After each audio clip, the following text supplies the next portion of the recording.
Hello friends, ഇന്നത്തെ വീഡിയോയിൽ ഞാനുണ്ടാക്കി sale ചെയ്യുന്ന ഫ്രൂട്ട്സ് കേക്കിനെ പറ്റിയുള്ള കുറച്ച് കാര്യങ്ങളാണ്. മുന്നത്തെ ഒരു വീഡിയോയിൽ ഞാൻ എൻ്റെ റോസ്മാൻ സ്റ്റാൻഡിങ് മിക്സറിനെ പറ്റി നിങ്ങൾക്ക് ഇട്ടിട്ടുണ്ടായിരുന്നു. അപ്പോൾ അത് വെച്ചാണ് ഞാനിപ്പോൾ കേക്കിൻ്റെ ബാറ്ററെല്ലാം തയ്യാറാക്കുന്നത്. ഇവിടെ കേക്കിൻ്റെ ബാറ്ററൊക്കെ തയ്യാറാക്കി കഴിഞ്ഞു. അതിനുശേഷം നമ്മൾ ചെറിയ ഒരു 250 ഗ്രാമിൻ്റെയൊക്കെ അളവുള്ള കേക്ക് ടിന്നാണ് ഞാനിവിടെ എടുത്തിരിക്കുന്നത്. അതിൽ സൺഫ്ലവർ ഓയിൽ പുരട്ടി നമ്മുടെ ബട്ടർ പേപ്പറും അപ്ലൈ ചെയ്ത് വെച്ചിരിക്കുന്നതാണ്.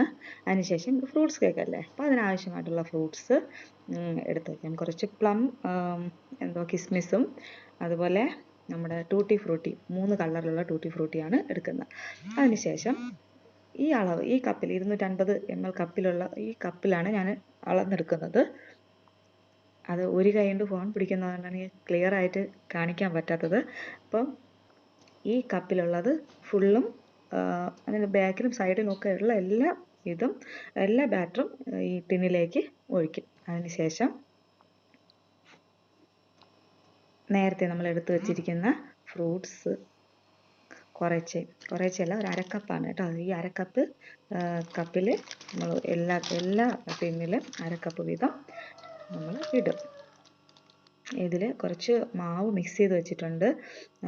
നമ്മൾ നേരത്തെ ബാറ്റർ തയ്യാറാക്കി എടുത്ത മാവിൻ്റെ കുറച്ച് ഭാഗമാണ് ഈ ഫ്രൂട്ട്സിൽ മിക്സ് ചെയ്ത് വെച്ചിട്ടുള്ളത്. ഇതുപോലെ എല്ലാ ടിന്നിലും ഫ്രൂട്ട്സ് ഇട്ട് കൊടുക്കാം.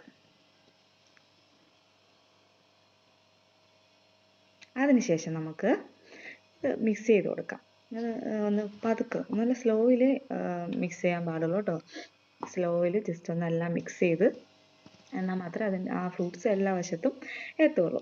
അത് നന്നായിട്ടൊന്ന്. അതിനുശേഷം നമുക്ക് കുറച്ച് ഫ്രൂട്ട്സ് എടുത്ത് ഇതിൻ്റെ പുറത്തും കൂടെ, ഫ്രൂട്ട്സ് കേക്കല്ലേ അപ്പോൾ പുറത്തത് കാണണം, അതുകൊണ്ട് കുറച്ച് ഫ്രൂട്ട്സ് എടുത്ത് വെച്ചതിന് ശേഷം നമ്മൾ ഓവനിലേക്ക് വെച്ച് ബേക്ക് ചെയ്തെടുക്കും.